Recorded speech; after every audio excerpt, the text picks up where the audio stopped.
Wife husband and అతని family members పైన 490A లాంటి క్రిమినల్ కేసెస్ ఫైల్ చేసినప్పుడు వాళ్ళలో ఎవరికైనా గవర్నమెంట్ జాబ్ ఉంటే ఆ జాబ్కి ఎఫెక్ట్ పడుతుందా? ఫ్యామిలీ మెంబర్స్ ఈ కేసు నుంచి ఎలా బయటపడవచ్చు? ఓన్లీ మీపై 498A కేసులో ఎఫ్ఐఆర్ నమోదైనంత మాత్రాన ఉద్యోగం పోదు. మీరు ఒకవేళ అరెస్ట్ అయ్యి మోర్ దెన్ 48 అవర్స్ పోలీస్ కస్టడీలో ఉంటే సర్వీస్ రూల్స్ ప్రకారం మీకు సస్పెన్షన్లో ఉన్నట్టు.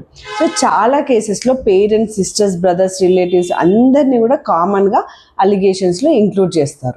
వాళ్ళకి సంబంధించిన ఎవిడెన్స్ అండ్ వాళ్ళ స్పెసిఫిక్ రోల్ కనుక లేకపోతే ఫ్యామిలీ మెంబర్స్ హైకోర్టులో క్వాష్ పిటిషన్ ఫైల్ చేయడం, డిశ్చార్జ్ పిటిషన్ ఫైల్ చేయడం, లేదా రెగ్యులర్ బెయిల్ తీసుకోవడం లాంటి లీగల్ రెమెడీస్ అనేవి యూజ్ చేసుకోవచ్చు.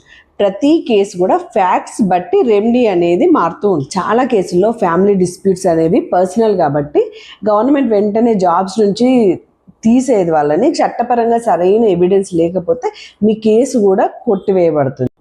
కోర్టులో విచారణ జరిగి శిక్ష పడితేనే జాబ్ పైన ఎఫెక్ట్ పడుతుంది. అంతవరకు కూడా భయపడాల్సిన అవసరం లేదు. మీ ఫ్యామిలీ మెంబర్స్ కూడా మీతో ఉండట్లేదు, వేరే ఊర్లో ఆర్ వేరే ప్లేస్లో ఉంటున్నారు అని చెప్పేసి క్వాష్ పిటిషన్లో మీరు ఎవిడెన్స్ పెడితే వాళ్ళు మ్యాట్రిమోనల్ డిస్ప్యూట్స్కి రెస్పాన్సిబుల్ అనేది అవ్వరు. మరిన్ని లీగల్ అవేర్నెస్ వీడియోస్ కోసం follow and share my videos.